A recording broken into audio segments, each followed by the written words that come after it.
January 17, 1946. Camp McCoy, Wisconsin.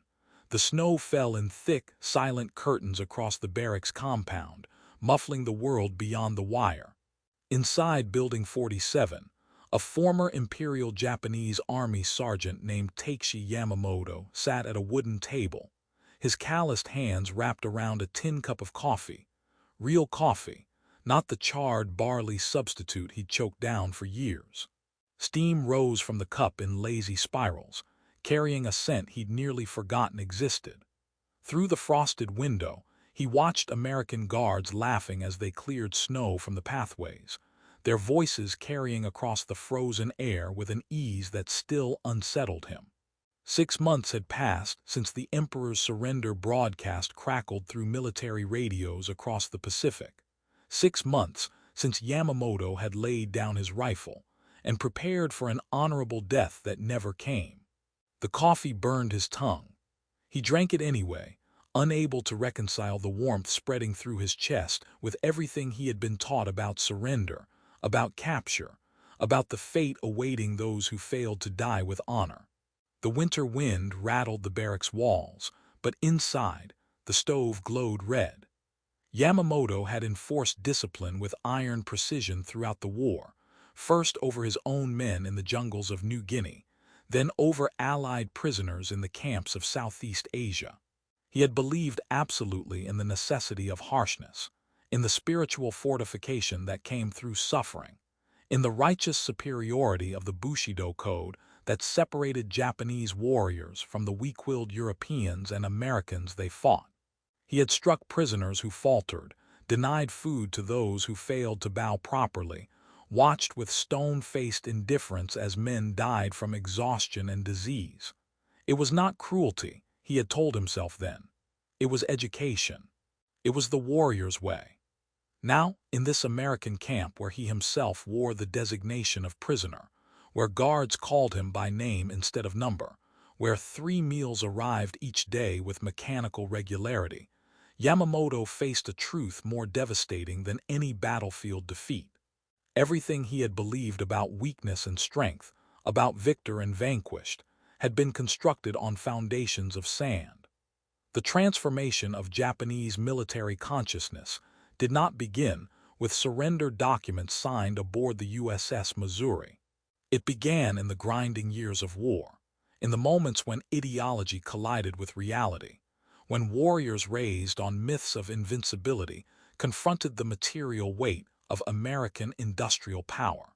The Japanese Empire had entered the Pacific War in December 1941 with absolute certainty in its spiritual superiority, a conviction that Yamato Damashita, the warrior spirit of Japan, would overcome the decadent materialism of Western powers.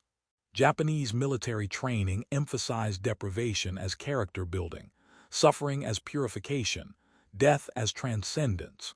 Soldiers were taught that surrender was the ultimate disgrace, worse than death itself, a stain upon family honor that extended across generations.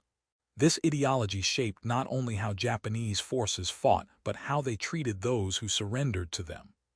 Allied prisoners of war, having committed the unforgivable sin of capitulation, were viewed as subhuman, unworthy of the protections afforded to honorable warriors. The camps established by Japanese forces across occupied territories reflected this contempt with systematic brutality. The Burma-Thailand Railway, constructed between 1942 and 1943, became a monument to this philosophy. Over 250,000 laborers, including 60,000 Allied prisoners of war, were driven into the jungle to build a supply line that would support Japan's campaign in Burma. Japanese engineers estimated the project would take 5 years. Military necessity demanded completion in 18 months. The difference would be paid in human lives. Guards enforced work quotas with bamboo clubs and rifle butts, driving emaciated prisoners through 16-hour shifts under a sun that turned the jungle into a furnace. Men collapsed from dysentery, malaria, cholera, beriberi. Those too sick to work were beaten back onto their feet. Those who died were replaced by others dragged from holding camps across the region. Japanese soldiers overseeing the construction operated under orders that reflected their training. Prisoners were tools to be used until they broke. Camp commandants received directives from Tokyo emphasizing that prisoners of war must be forced to work to the limit of their capacity, with no consideration given to maintaining their health or lives beyond immediate utility. Medical care consisted of whatever prisoners could provide for themselves with stolen or improvised supplies. Food rations fell below subsistence levels, calculated not to sustain life, but to extract maximum labor before inevitable death.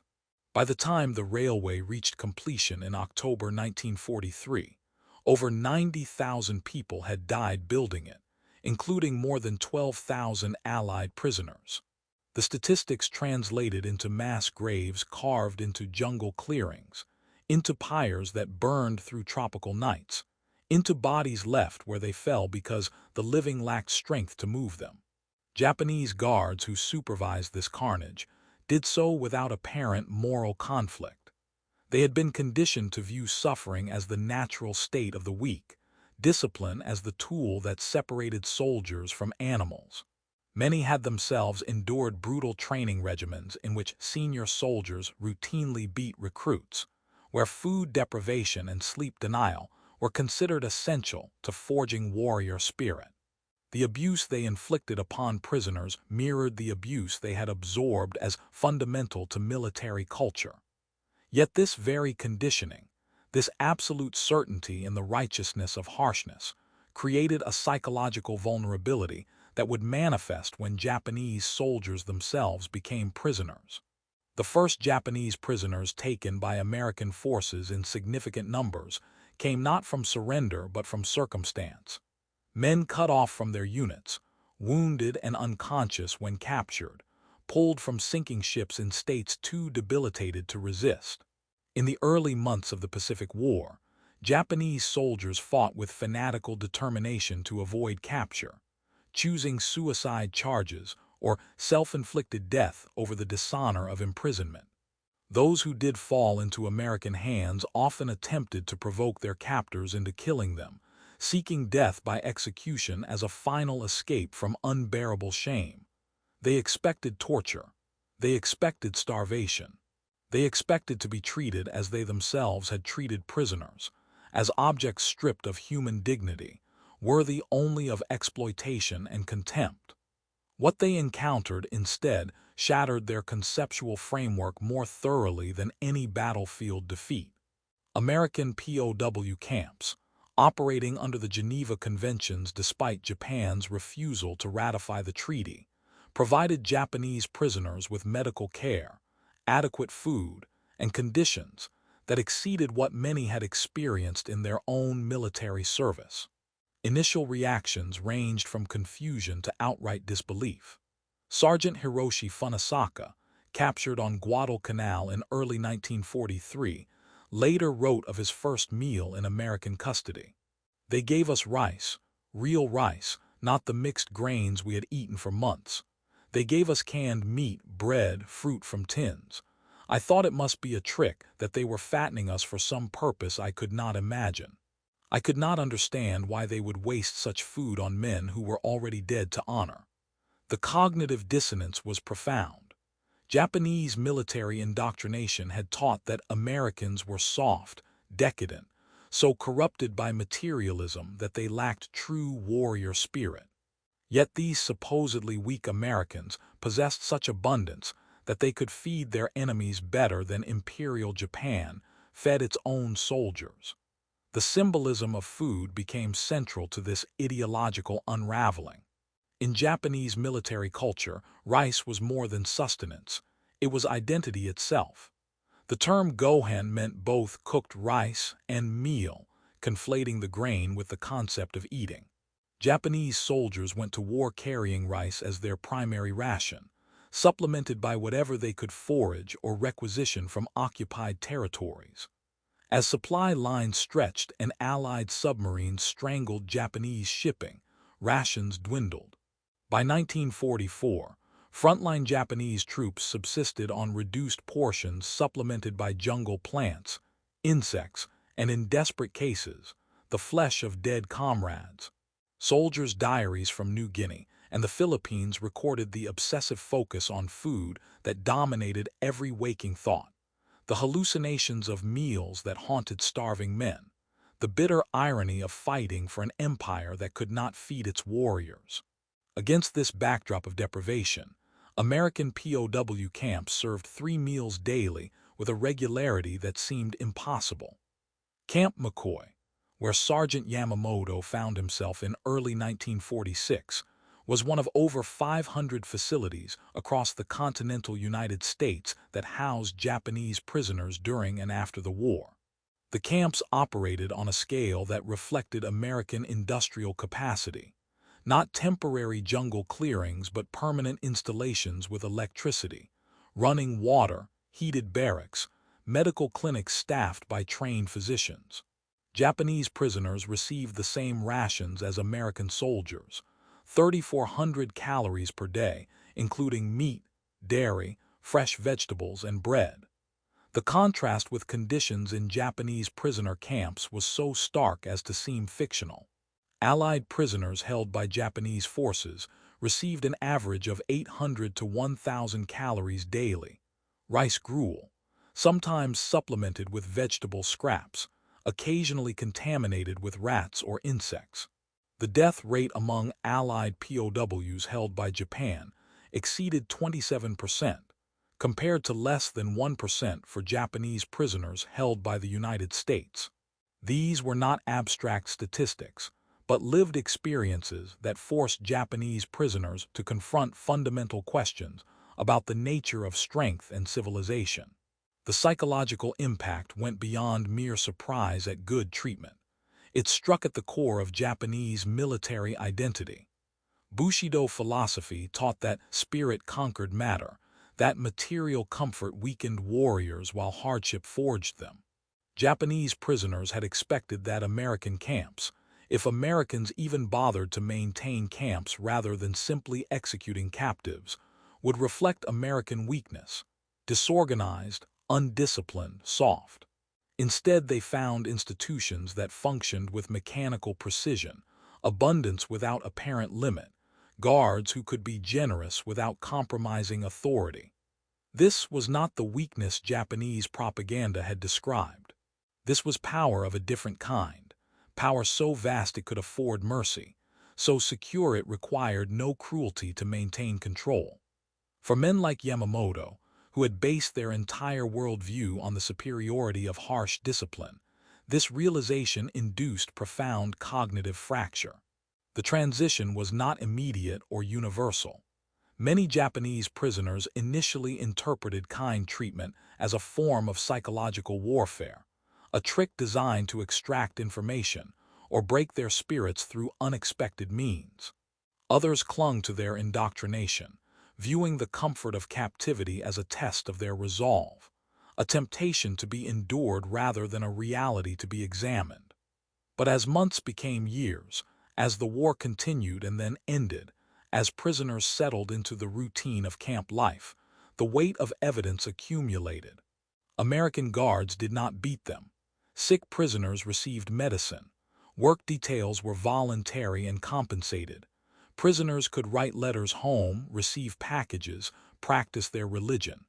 Some camps even allowed Japanese prisoners to cultivate gardens, to organize cultural programs, to maintain a degree of dignity that Japanese military philosophy insisted was impossible for defeated warriors. The transformation manifested most clearly in the emergence of cooperative prisoners who actively assisted American authorities. These men, initially viewed with contempt by their fellow captives as traitors who had embraced defeat, gradually became influential voices within camp communities. They translated, mediated disputes, helped administer camp programs. Their effectiveness derived from a simple observation: cooperation with Americans produced better outcomes than resistance. This was not a betrayal of Japanese identity, but a recognition that the equation they had been taught, harshness equals strength, kindness equals weakness, was empirically false. The Americans had defeated Japan decisively, yet treated prisoners with a humanity that Japanese forces had denied to those in their power.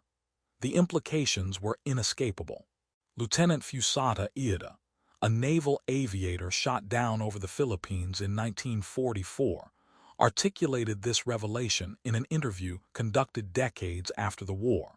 We had been told that Americans were weak because they valued individual comfort over collective discipline.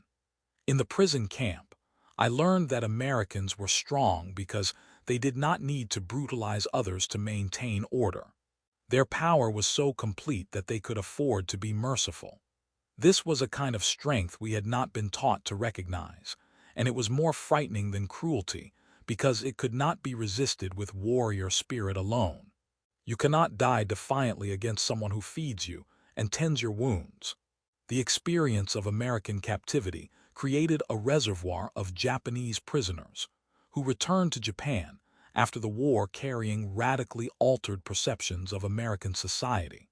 These men, numbering over 5,000 who had been held in continental United States camps, plus tens of thousands more held in facilities throughout the Pacific, became inadvertent ambassadors for democratic values. Their testimonies challenged the narrative promoted by Japanese militarists that Americans were barbarians, that Western democracy was merely a mask for exploitation and degeneracy.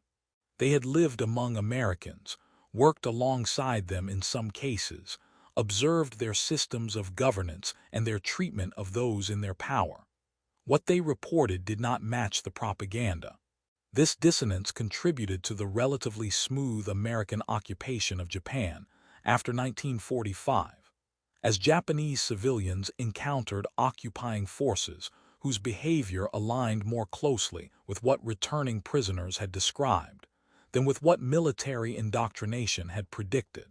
The contrast with Japanese treatment of Allied prisoners could not be ignored in the post-war reckoning. As war crimes tribunals convened across Asia, Japanese officers faced charges related to their administration of prisoner camps. The evidence was overwhelming. Photographic documentation of emaciated prisoners, testimony from survivors describing systematic brutality, death records showing mortality rates that exceeded combat casualties in some cases. Japanese defendants often struggled to articulate any defense beyond appeals to military necessity and cultural difference.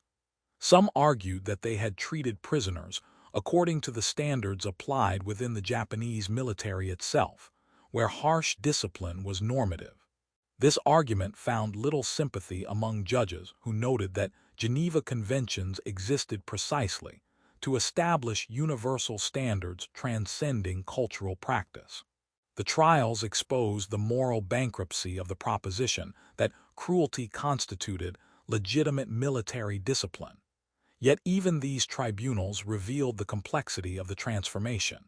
Some Japanese defendants expressed genuine bewilderment at the charges against them. They had not viewed their actions as criminal, but as proper military administration. The concept that prisoners retained rights, that captors bore responsibilities toward those in their power, contradicted everything their training had emphasized. Their confusion was not feigned but reflected the depth of their indoctrination. Several defendants noted in testimony that their own treatment as prisoners by Americans had been the first exposure they had to alternative models of captivity. One officer, facing execution for war crimes related to prisoner deaths under his command, told the court, "I did not know there was another way. I believed that suffering purified the spirit and that those who surrendered had forfeited their humanity. In American captivity, I was shown a different truth. I only wish I had learned it before I destroyed so many lives." The physical symbol of this ideological collision, carried through the camps and the subsequent decades, was the simple tin cup. In Japanese military culture, soldiers carried their own mess kits, responsible for cleaning and maintaining them as extensions of personal discipline. Food was distributed in bare sufficiency, eaten quickly, the ritual stripped of any pleasure or comfort. In American POW camps, prisoners received standardized tin cups and plates, utensils issued by quartermaster departments with the same efficiency that supplied frontline troops. These objects represented the mechanization of care, the systematization of abundance. Japanese prisoners polished their tin cups to mirrors, not from military discipline, but from a kind of reverence for these tangible artifacts of their changed understanding. Years later, many kept their camp-issued cups, objects that would have been discarded as worthless implements, but had become precious relics of the moment when their world inverted. Yamamoto kept his cup. Through the long journey back to Japan in the spring of 1946, through the devastation of post-war reconstruction, through the decades of peace that followed, he kept the dented tin vessel on a shelf in his modest apartment in Osaka. Visitors who asked about it received the same quiet answer: "It reminds me of what I learned too late." He never elaborated and most did not press, but those who knew his history understood. The cup represented the coffee he had drunk in Wisconsin, the meals served with indifferent regularity, the strange mercy of victors who treated him with more humanity than he had shown to those in his power. It was a rebuke and a remembrance, a physical manifestation of the knowledge that harshness was not strength, that cruelty did not forge superior warriors, that the ideology he had enforced with absolute conviction had been built on foundations of lies. The transformation of Japanese prisoners in American custody reflected a broader truth about the nature of ideological systems. Totalitarian philosophies, whether fascist or communist, relied on insularity to maintain their hold on adherents. They required controlled information environments where alternative models remained abstract or demonized, where direct experience of other systems was prevented through isolation and propaganda. The Pacific War shattered this insularity for Japanese soldiers who became prisoners. They could not avoid direct confrontation with American society's material abundance and its implications. They could not dismiss as propaganda what they experienced with their own senses: the food they ate, the medical care they received, the guards who treated them as human beings rather than subhuman refuse. This exposure created cognitive dissonance that propaganda could not resolve, forcing either continued delusion or fundamental reassessment. The reassessment rippled through post-war Japanese society. Returning prisoners, despite the shame attached to their captivity, became voices for democratic reform during the occupation period. Many supported the new constitution drafted under American guidance, embraced the dismantling of the militarist system that had led Japan into catastrophic war. Their influence was subtle rather than organizational: conversations with family members, testimony to the humanity of Americans they had encountered, challenges to the simplistic narrative that defeat resulted merely from material deficiency rather than fundamental ideological flaws. This grassroots process contributed to Japan's remarkably rapid transformation from militarist empire to peaceful democracy, a transformation that perplexed observers who expected occupied populations to harbor resentment toward conquerors. The absence of significant resistance to American occupation reflected in part the groundwork laid by prisoners who had already encountered American values and found them less threatening than advertised. The irony was profound. Japanese military philosophy had taught that weakness, particularly the Western weakness of valuing individual life and comfort, would be Japan's path to victory. The spiritual strength forged through suffering and discipline would overcome the soft materialism of America and Britain. In practice, the material abundance enabled by democratic industrial society proved decisive. American factories outproduced Japanese industry by orders of magnitude. American logistics kept soldiers supplied while Japanese troops starved. American medical care kept wounded soldiers alive and returned them to duty, while Japanese casualties died from treatable conditions. The harshness of Japanese military culture, far from forging superior warriors, created brittle soldiers whose morale collapsed when supply lines failed and promised support never materialized. The kindness shown to Japanese prisoners, far from revealing American weakness, demonstrated the security and strength of a system so robust it could afford generosity even toward enemies. By the 1950s, as Japan began its remarkable economic recovery under the post-war democratic system, former prisoners like Yamamoto watched with complex emotions.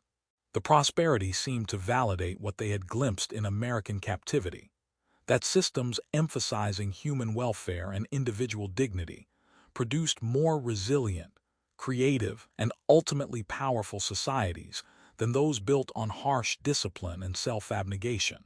The tin cups they kept became artifacts of a lesson learned through the destruction of their world.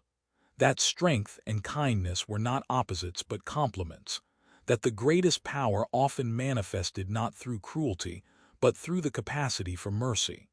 This knowledge came too late to prevent the war, too late to save the millions who died in the Pacific Theater, too late to undo the atrocities committed in the name of martial virtue. But it arrived in time to shape the peace. The American guards at Camp McCoy, who served Yamamoto coffee that winter morning in 1946, never knew the significance of their routine act. They were simply doing their jobs, following regulations that required humane treatment of prisoners, participating in a system so vast and mechanized that no individual kindness registered as exceptional. Yet for Yamamoto, that cup of coffee represented a fracture point between the world he had known and the world he was being forced to recognize. The warmth of the cup in his hands, the bitter taste on his tongue, the casual laughter of guards outside, these sensory details embedded themselves in memory with the weight of revelation. He had enforced discipline through harshness because he believed it built strength. He had denied food and comfort to prisoners because he believed suffering purified the spirit. He had participated in a system that killed through calculated cruelty because he believed this was the warrior's way. Now he sat in a heated barracks, drinking real coffee, watching snow fall on a peaceful camp, and confronted the possibility that everything he had believed was backwards. The recognition did not come with dramatic revelation, but through accumulated experience, through months of observing American efficiency without cruelty, abundance without degradation, control without brutality. It came through conversations with other prisoners who shared the same bewildered observations. It came through comparing the treatment they received with the treatment they had given, through the simple arithmetic of death rates and survival statistics that admitted no ideological escape. It came, finally, through the inescapable conclusion that the Americans had won not despite their kindness, but because of the strength that made kindness possible. This was the transformation that American POW camps worked upon their Japanese prisoners, not through propaganda or coercion, but through the simple demonstration of an alternative way of being. The epilogue of this transformation extended far beyond individual prisoners. The experience of captivity, strange as it seemed, became one of the unexpected bridges between wartime enemies and post-war allies.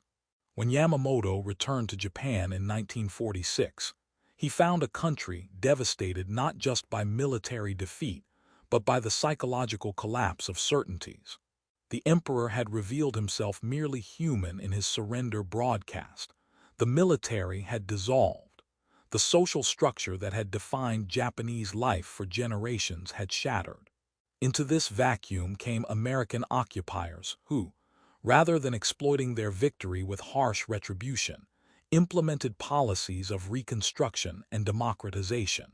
For Japanese civilians encountering Americans for the first time, the behavior of occupation forces often matched what returning prisoners had described: efficient, abundant, surprisingly humane. This alignment between prisoner testimony and civilian experience created credibility that no amount of propaganda could have manufactured. The tin cup Yamamoto kept became, in its small way, a historical artifact. When he died in 1982, his daughter donated it to a local museum that was assembling exhibits on the Pacific War and its aftermath. It sits now in a glass case, accompanied by a placard explaining its origin and significance. Thousands of visitors pass it annually, most glancing at it briefly before moving on to more dramatic exhibits: uniforms, weapons, photographs of battle. Few pause to contemplate what the simple dented cup represented. The moment when ideology met reality and shattered.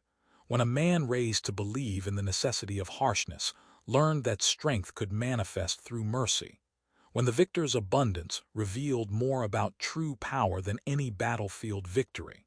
The broader lesson echoes across the decades. Authoritarian systems, whether Imperial Japan's militarism or other totalitarian ideologies, sustain themselves through controlled narratives about strength and weakness, about the necessity of harshness in forging superior societies. These narratives collapse when confronted with lived experience of alternatives, when the promised superiority fails to manifest in measurable outcomes, when the material and moral advantages of democratic societies become undeniable. The Japanese prisoners who experienced American captivity underwent a forced education in this reality. Their transformation, repeated across thousands of individuals, helped reshape a nation. The harshness they had enforced and experienced proved not a source of strength, but a symptom of weakness. The weakness of a system that required brutality to maintain itself, that could not afford mercy because it lacked the true strength mercy required. In the end, Yamamoto's cup of coffee in that Wisconsin winter crystallized a truth about warfare and civilization. Victory goes not necessarily to the most ruthless, but to the most resilient, not to those who can inflict the most suffering, but to those whose systems can generate and sustain the resources, material and moral, necessary for prolonged struggle. The discipline Japanese soldiers learned through harshness proved brittle when tested by true adversity. The abundance American prisoners experienced as captives reflected the strength of a society that could feed its enemies while fighting a global war on multiple fronts. This was not weakness. This was power so complete it could afford humanity. The recognition came too late for Yamamoto to